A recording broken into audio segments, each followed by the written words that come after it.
A table saw could be quite expensive and a hassle to move around for different projects. A saw table, you can make one. The first step is to make a table. Use some scrap wood and put it together with a staple gun. I meant nail gun. Next, you want to mount your desk saw on. So make sure that your desk saw has the mounting plate where you could put the screws in. Make sure to align everything so it's nice and straight and leveled. Start cutting through the wood. Make sure that it's nice and straight. We drew some lines. We measured everything out beforehand and drew some lines so that everything fit perfect. As you can see, everything's coming together quite nicely.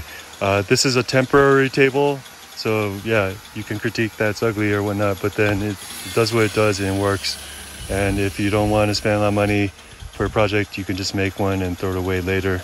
Transportation is also getting a little expensive these days with the gas prices going up and all that.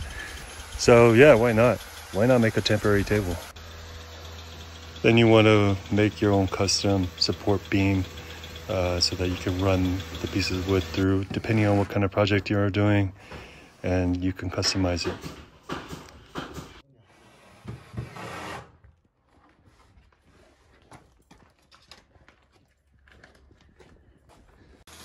As you can see, we're cutting through 2.4 meter long plywood, I think about 2 centimeters thick.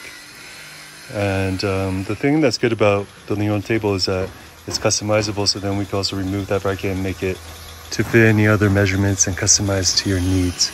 Sure, it's not as convenient as an adjustable, but it's a lot damn cheaper.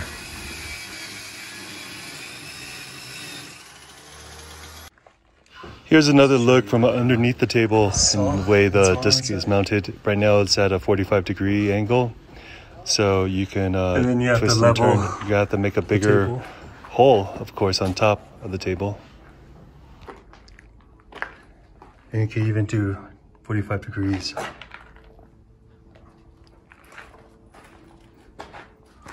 For a longer saw table, they're obviously more expensive.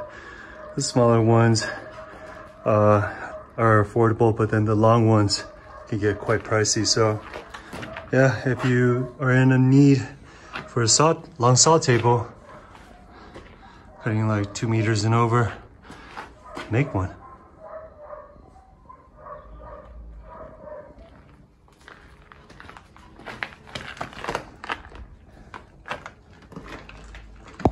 Here's another close-up of how the disc saw mounts onto the table underneath.